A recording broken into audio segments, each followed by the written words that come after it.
아람은 이스라엘을 두 번 침공했습니다. 그리고 두 번 다 실패했습니다. 특히나 두 번째 침공은 실패한 정도가 아니라 왕의 목숨까지도 위태로운 지경에 이르렀습니다. 그러자 왕의 신하들이 아람 왕에게 말합니다.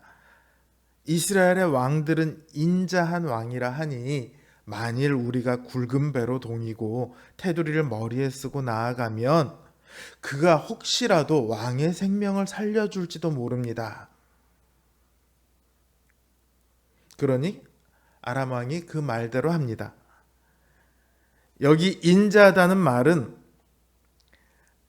자비에 해당하는 헤세드라는 단어입니다. 하나님께서 이스라엘에게 자비를 베푸실 때도 이 헤세드라는 단어를 사용해요. 하나님께서 베푸시는 헤세드는 주로 이스라엘의 순종 여부와 상관없이 그 언약을 지켜나가시는 하나님의 자비를 의미합니다. 따라서 여기에도 아무런 조건 없이 긍휼히 여기는 마음이라고 볼 수 있겠죠. 패배한 아람 왕을 아무런 조건 없이 긍휼히 여겨 목숨을 살려달라, 그런 의미가 담겨 있습니다. 그런데요, 하나님께서 아무리 헤세드를 베푸신다고 해도요, 그건 하나님의 언약 백성들에 대해서 베푸시는 거예요. 여기 아람 왕은 지금 하나님의 나라를 계속해서 침공하고 있는 하나님의 대적자입니다. 만약 아람 왕이 하나님 앞에 무릎을 꿇고 나와서 하나님의 자비하심을 구했다면 어쩌면 하나님께서는 아람 왕을 용서하셨을지도 모르겠어요. 기다 아니다 제가 얘기할 수 있는 부분은 아니니까요.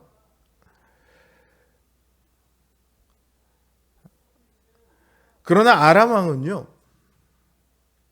하나님께 자비를 구한 것이 아니고요, 그저 아합 왕에게 자비를 구했습니다. 하지만 아합 왕은요, 감히 하나님의 대적에게 자비를 베풀 수 없어요. 이미 하나님께서는 아람 군대를 아합 왕의 손에 넘기겠다고 하셨거든요. 그리고 하나님께서 멸하기로 작정한 사람이거든요.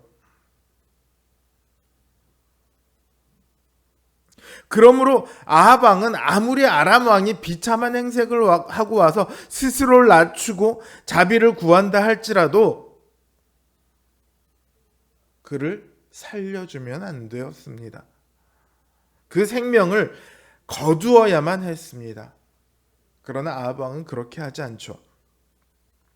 오히려 베나닷을 자신의 형제라고 말합니다. 그러면서 베나닷을 다시 병거에 태워요.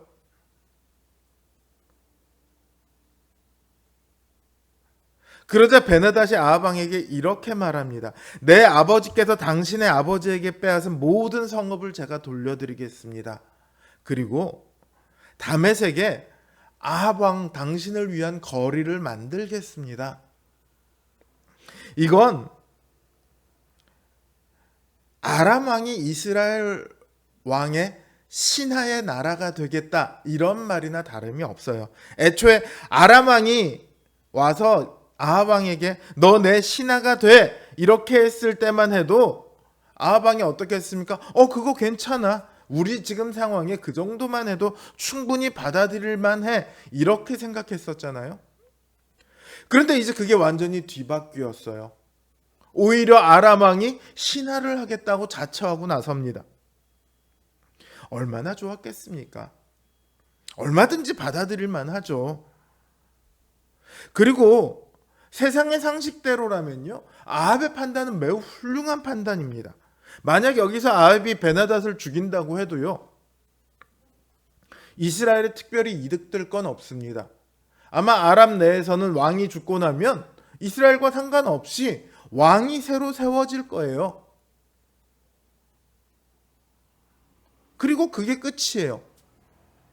그러나 만약 베나닷을 살려서 보내면 잃어버렸던 성읍들도 다시 되찾게 되었죠. 아람은 아합을 섬기는 신하의 나라가 되죠. 군사적으로도 외교적으로도 경제적으로도 다 이스라엘의 이득이 돼요.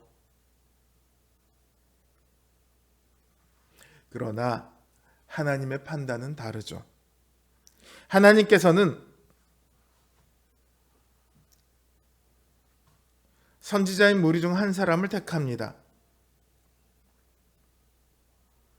이 선지자가 옆에 있던 다른 동료 선지자에게 말합니다. 여호와께서 말씀하시기를 너는 나를 쳐라. 근데 아무 이유 없이 어떻게 동료를 치겠습니까? 아니, 동료가 치지 않아요. 그러자 그 사람이 이렇게 말합니다. 내가 여호와의 말씀을 듣지 않았으니 내가 나를 떠나갈 때 사자가 너를 죽이리라. 과연 사자가 그 사람을 덮쳐서 죽입니다. 이걸 두고 좀 뜬금없다 혹은 비정하다 뭐 이런 생각이 들 수 있어요. 아무 이유 없이 동료를 치라고 하는 것 자체가 일반적으로 받아들일 수 있는 건 아니잖아요. 그렇죠? 하지만 하나님의 말씀은요, 그 어떤 것보다도 우선합니다. 세상의 상식이나 일반적인 감정이나 그런 것들로 하나님의 말씀을 따를지 말지 결정할 수 있다면은요, 하나님의 말씀은 그 세상의 상식만도 못한 게 되는 거죠. 이 동료는 그 하나님의 말씀을 자신의 감정만도 못한 것으로 여겼기에 하나님의 말씀을 따르지 않았어요. 그래서 벌을 받게 되죠.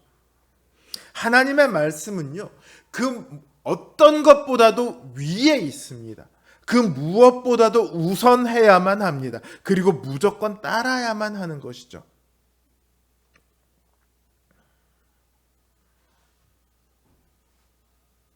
이번에는 이 선지자가 다른 사람에게 또 치라고 합니다. 그러자 그 사람이 이 선지자를 쳐요.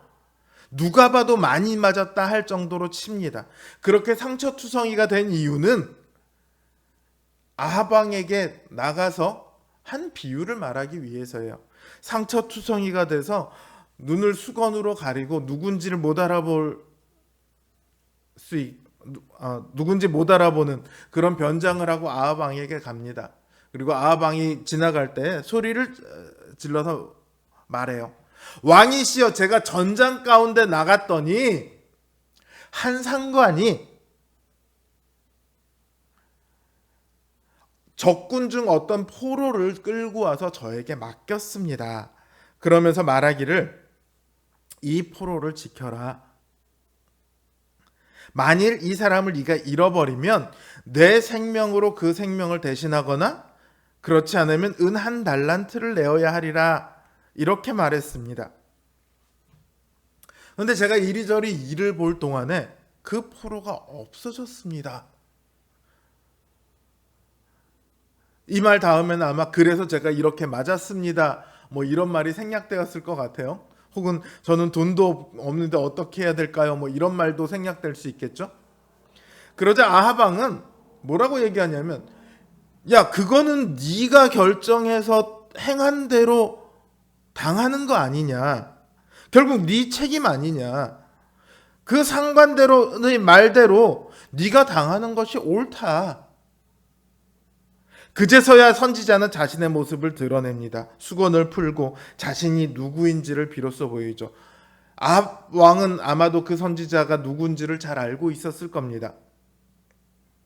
어쩌면 이 앞에서 아람왕이 쳐들어올 것을 말했던 그 선지자였을지도 모르겠어요. 어쨌든 그리고 이 선지자는 여호와의 말씀을 전합니다. 내가 멸하기로 작정한 사람을 내 손으로 놓았은즉 내 목숨으로 그의 목숨을 대신하고 내 백성으로 그의 백성을 대신하리라. 아합의 어설픈 자비는요, 자신을 망하게 하고 그 백성들을 망하는 길로 이끌었습니다. 하나님의 말씀을 따르지 않은 자비였거든요. 아합이 베나닷을 살려준 것은요, 하나님의 말씀보다 세상의 상식이나 자신의 이익을 더 우선했기 때문입니다. 자신의 감정을 더 우선했기 때문입니다. 성경은 이처럼 하나님의 말씀이 아닌 세상을 따르는 것을 뭐라고 얘기하냐면 타협이라고 얘기를 합니다. 그리고 하나님의 말씀이 아닌 자신의 이익을 따르는 것을 뭐라고 하냐면 탐욕이라고 말합니다.